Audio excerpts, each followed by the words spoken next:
雑学喫茶。北海道は美味しいものがたくさんあります。今回は B 級グルメやご当地グルメに絞って100個紹介します。100個も？たくさんあるのでテンポよく解説しますね。OK。100個中何個知ってたかコメントしてみてね。札幌エリア。まずは札幌周辺から紹介します。このエリアは人口が多い分、グルメも豊富にあります。まずは北海道名物ザンギです。札幌ではホテイというお店が有名ですね。でかすぎる。しかも7個もあるよ。2人でちょうどいいくらいだ。こちらのザンギ定食は940円で食べられます。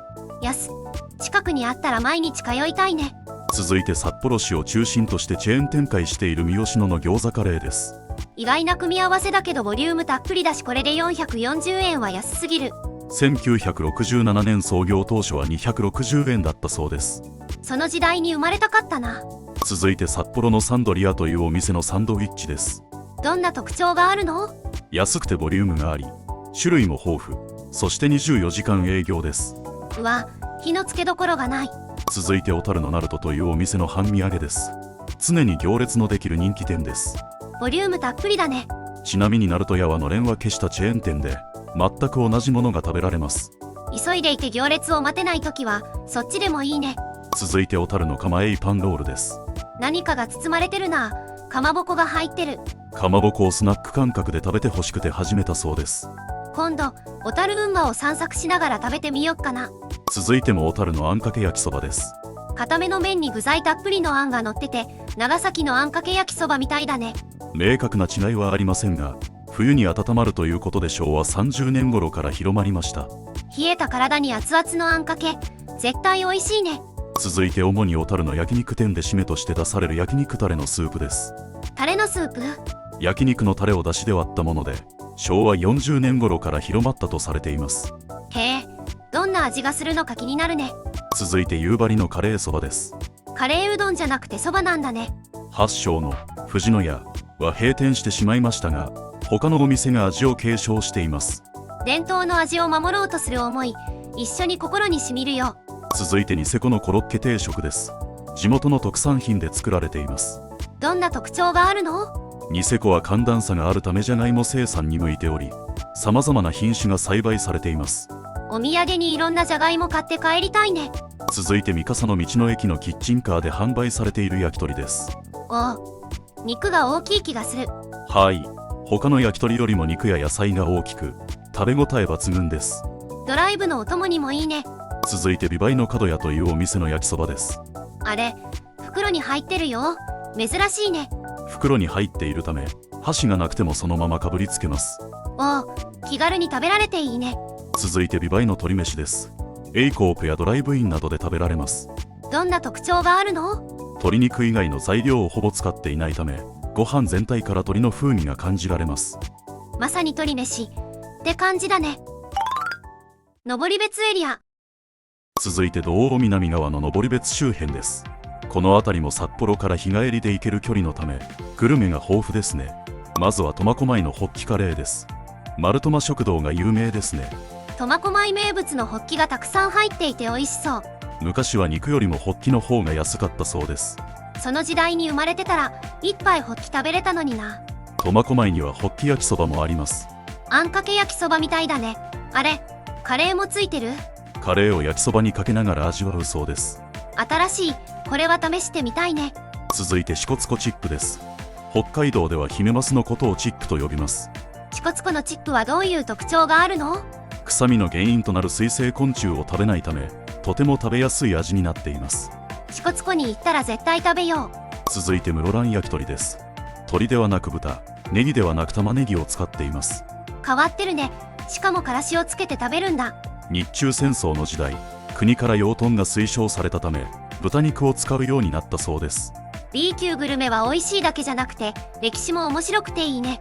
続いても室蘭の粒おでんです。粒貝の串が入ってるんだね。室蘭水族館で売っているものは知る人ぞ知る一品となっています。水族館で売っているものが美味しいって珍しいね。観光しながら食べよう。続いては室蘭駅構内の売店で売っているごこい飯です。ホッキのおにぎり、スモークチーズ、燻製卵が入っていていろいろ味わえるね。店内はもともと船の待合室だったのでアンティークな置物が並んでいるそうです。港町に旅行した気分を味わえるね。続いては揚げ芋です。道内各地で食べられますが中山峠の道の駅が元祖です。ドーナツみたいなサクサクの食感とじゃがいもの甘さがマッチして美味しいよね。ゴールデンウィークの中山峠では1日1万2000個以上3秒に1個作り続けるそうです。3秒に1個もやっぱり揚げ芋は道民のソウルフードだね。続いて倶知安町の豪雪うどんです。なんと麺がじゃがいもでできています。透明感があって綺麗な麺だね。ツルツルしていて美味しい。じゃがいもの一大産地であるため昔から家庭料理として食べられていたそうです。地元で採れた新鮮なじゃがいもを味わえて幸せだ。続いて白老バーガーです。白老のブランド牛を使用しています。肉の味がダイレクトに伝わってきて美味しい。レストランだと高い白老牛をリーズナブルに食べられるのでおすすめです。白老バーガー片手に観光するのも楽しそうだね。続いて伊達市のそばです。伊達市はそばの名店がたくさんあります。そば好きにはいいところだね。でもなんでそばが有名になったの？伊達市は移住者が多く客の舌が肥えているからではないかと言われています。へえ、移住者が多いとそういう効果もあるんだね。続いて伊達市にあるキノコ王国のキノコ料理です。うわ、お店のインパクトありすぎ。当日収穫したキノコを味わうことができるキノコ好きにはたまらない場所です。道の駅みたいに広いからドライブの休憩にもちょうどいいかもね。続いて登別温泉の登別閻魔焼きそばです。なんか色物枠っぽい名前だね。期待していいのかな？登別では30店舗ほどが提供しており実力派な料理となっています。そんなにいろんなお店で売ってるんだ。期待しちゃうね。続いては登別温泉の味の大王のカレーラーメンです。カレーうどんみたいにドロドロしてなくてサラッとしているんだね。味の大王はカレーラーメン発祥の地と言われています。元祖カレーラーメンが味わえるんだね。絶対行こう。函館エリア。続いて函館エリアです。ここは人口も多く歴史もあるため定番から穴場まで豊富にあります。まずは函館のラッキーピエロです。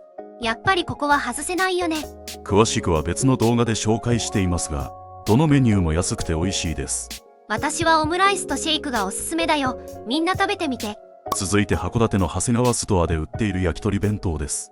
こっちも有名だよね。鶏肉ではなく豚肉を使用しています。焼き鳥なのに豚肉っていうのが面白いよね。続いて函館のイカ飯です。ホロホロに裂ける甘酸っぱいイカの食感がたまらない。もともと戦時中に空腹を満たす目的でできた料理だそうです。今ではお酒を飲みながら食べられて幸せだ。次は函館イカナポリタンです。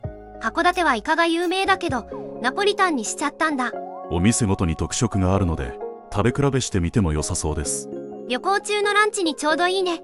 続いて函館のカリフォルニアベイビーというお店のシスコライスです。バターライスの上にソーセージとミートソースが乗ってるね。ボリュームたっぷりだ。30年以上市民から親しまれロックバンドグレイのメンバーも行きつけだそうです。庶民からも有名人からも愛される料理なんだね。次は函館のジョリージェリーフィッシュというお店のステピです。ステーキとピラフだからステピなんだね。醤油味のタレが美味しい。目玉焼きやチーズをトッピングするのもおすすめです。絶対美味しいやつだ。続いて江差のニシンそばです。あれ、ニシンそばって京都の郷土料理じゃなかったっけ？江戸時代京都のニシンそばは江差から運ばれていたそうです。そうだったんだ。江差に行ったら絶対食べないとね。続いては江差町のダデメカレーです。海と山の幸両方使用した豪華なカレーです。ダデメは江差の方言でとても美味しいという意味です。どれどれいただきます。これはタデメ。続いて厚沢部町にある前井食堂の黄色いカレーです。黄色いけど辛くない。そして旨味がたっぷりのカレーだね。なんとこちらは明治30年から創業しています。そんなに昔から。今も昔もカレーはみんな大好きなんだね。続いて七重町の函館大沼牛です。ブランド牛だね。どんな特徴があるの？柔らかい赤身で脂の乗った和牛に近い味わいが特徴ですね。贅沢したいときはここの肉を食べようかな。続いて知内町の牡蠣です。知内の牡蠣はなんと国内で唯一が異海で育ちます。へえ、外海で育つとどうなるの？冷たく栄養豊富な水で育つため臭みが少なくプリッとした食感と旨味を持ちます。うわぁ、美味しそう。食べ過ぎないように注意しないと。続いて八雲町の二見カレーです。八雲町の牛乳、ホタテ、タコを使用しています。シチューみたいな見た目だけど味はカレーだね。でもなんで二見って名前なの？八雲町派太平洋と日本海に挟まれているからです。食材もそれぞれのものを使っています。なるほど、太平洋のホタテ、日本海のタコを使っているんだね。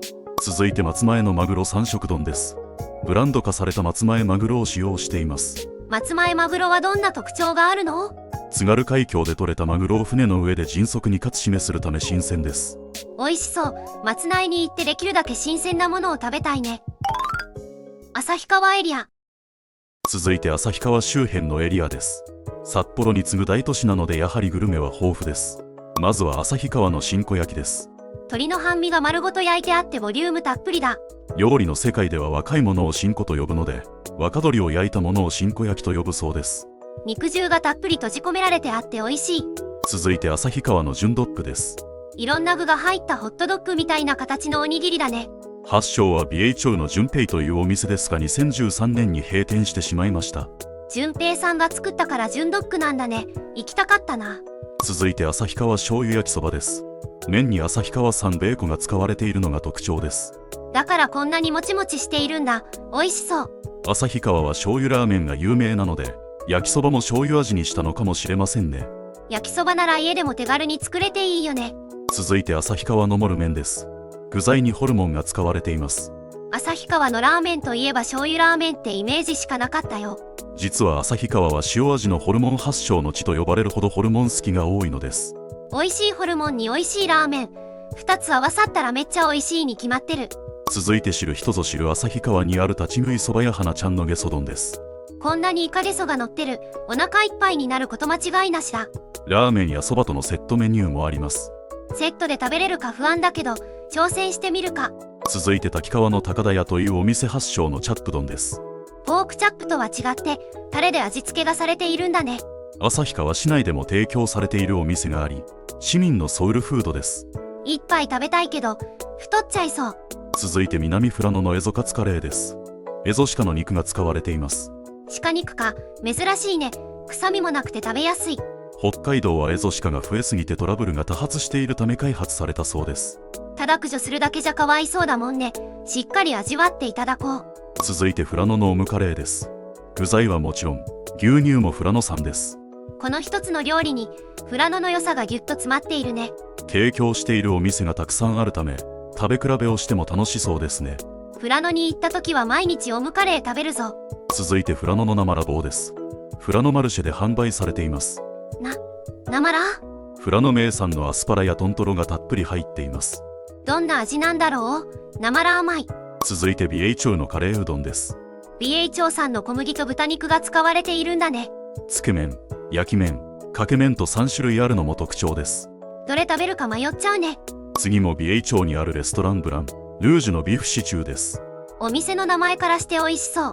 味はもちろん雑木林の中にある隠れ家的なお店の雰囲気も魅力的です。いい雰囲気だと料理も一層美味しく感じるね。続いて芦別のガタタンです。八宝菜のスープバージョンみたいな感じだね。あったまりそう。焼きそばやラーメンといったアレンジもあるので挑戦してみてはいかがでしょうか。具沢山で栄養たっぷりだからどのアレンジでも美味しくなりそう。続いてチップ別の緑のナポリタンです。麺には特産のブロッコリーが入っています。ナポリタンなのに麺が緑色だ。ソースは名産トマトジュース赤ずきんちゃんが使われています。味だけじゃなくて見た目も綺麗で写真映えするね。帯広エリア。続いて帯広周辺のエリアです。帯広はグルメの街と言われるほどバラエティ豊かな食に恵まれています。まずは皆さんご存知帯広の豚丼です。牛丼屋の豚丼と違ってうな丼みたいなタレがかかって甘さを感じるよね。昭和初期うな丼を作るお金がなく代わりに豚を使ったのが発祥と言われています。だからうな丼と似てるんだね。でも豚丼の方が好きって人もいそうなくらい美味しい。続いて帯広を中心としたチェーン店のインデアンカレーです。インドカレーじゃなくて普通のカレーなんだね。野菜の甘みたっぷりで美味しい。鍋を持参すると好きなだけルーをお持ち帰りできるサービスもあります。毎日食べても飽きない味だから毎週お持ち帰りしちゃいそう。続いてミシュランも掲載された帯広のとんかつみやびです。ミシュランのお墨付き間違いないね。ヒレカツは箸で切れるほど柔らかく一度食べたらやみつきになります。帯広観光でがっつり食べたいときはここで決まりだね。続いて帯広市の十勝ボロネーズです。イタリアン店を中心に提供されています。普通のボロネーゼと何が違うの？ 2012年、十勝のシェフが集結し、地元の原料を使用し完成させた一品です。たくさんのプロが関わっているんだ。絶対美味しいじゃん。続いて帯広の中華ちらしです。中華丼と違って具があんでできていないんだね。1967年中華料理屋さんのまかないとして出されたのが発祥のようです。まかない料理ってどうしてどれも美味しいんだろうね。続いて帯広の増屋商店の白スパサンドです。シンプルな見た目だけど絶妙な味付けで美味しい。この増屋商店はテレビでも取り上げられたことがある地元で人気のお店です。列車やバスのお供にサンドイッチもいいね。続いては新徳町のそばです。新徳そばとして道内でも人気です。知ってる。スーパーでも売られているよね。新徳町は朝晩の寒暖差がある冷涼な気候なので風味豊かなそばが育ちます。自然の恵みを感じるそばなんだね。次は十勝清水牛玉ステーキ丼です。清水町のブランド牛を使用しています。味は味噌味なんだね。美味しいけど高そう。お店によりますが1000円前後で食べれます。ブランド牛を安くいただけていいね。次も清水町で牛トロ丼です。同じく清水町のブランド牛を使用しています。具材は肉とネギ、海苔だけ。シンプルだけど間違いない美味しさだね。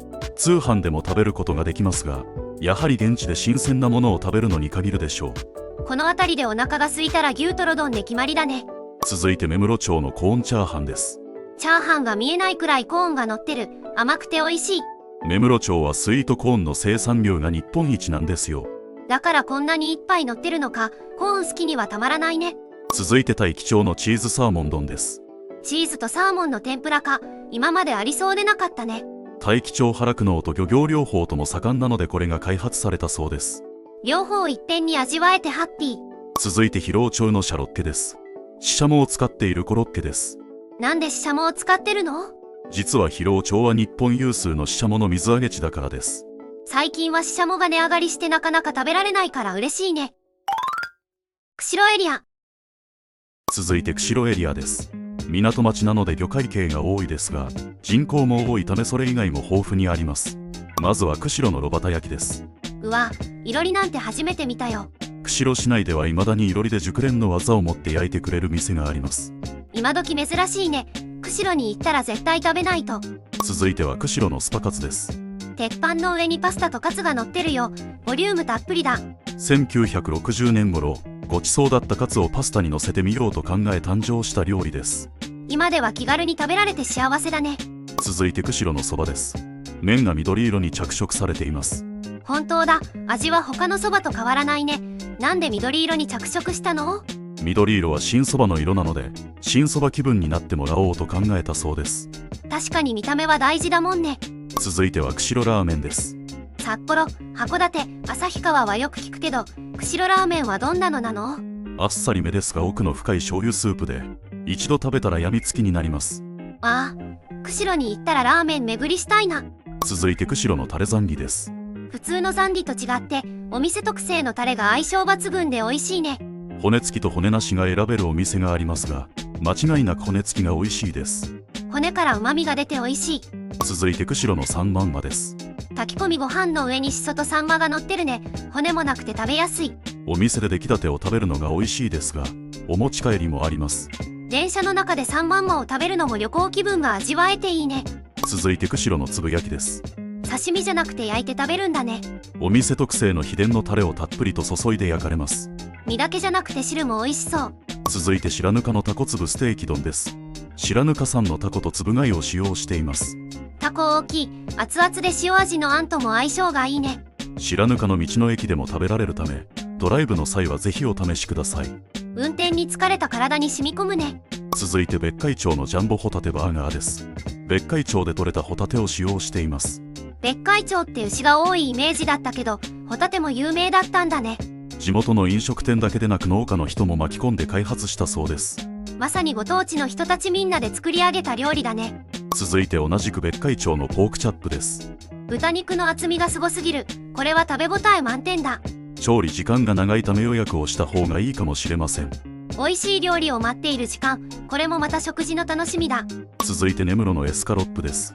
ご飯の上にカツとデミグラスソースがかかっています。ソースがご飯に染みてて美味しい。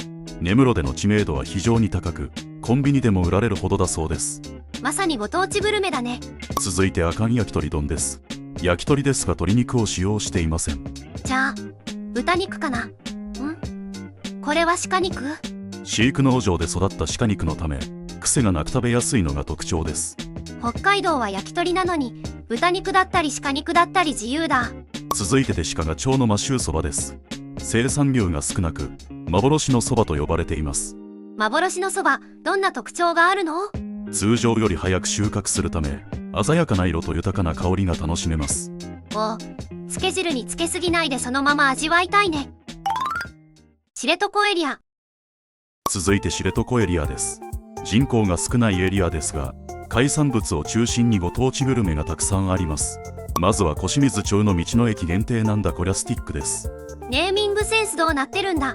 地元のタコ、かまぼこエビ、揚げ芋という珍しい組み合わせが理由のようです。確かになんだこりゃな組み合わせだね。試してみたい。続いては紋別の出塚水産のかまぼこです。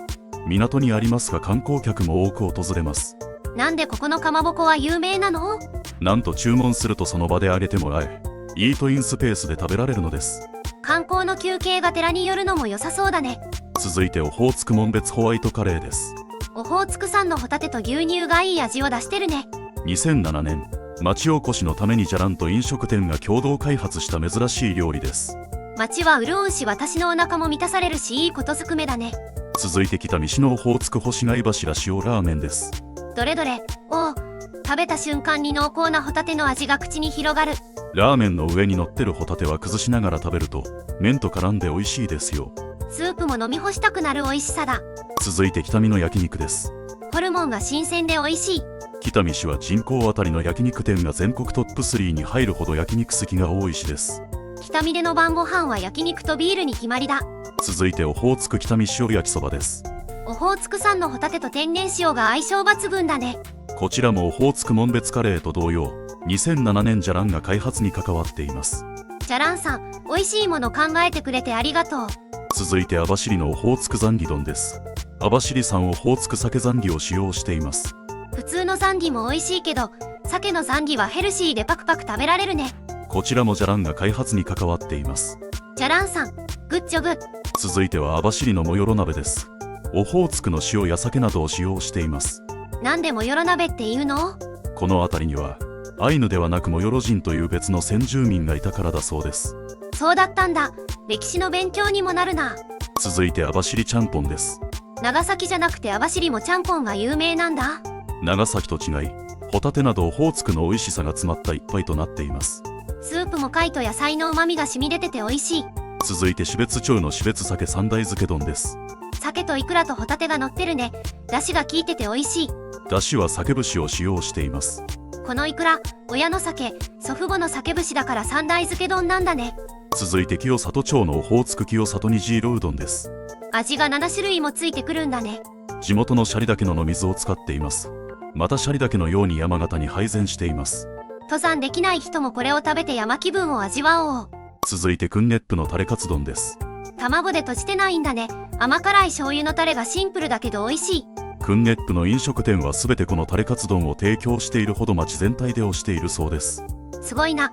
近くを通った時は絶対に食べよう。稚内エリア。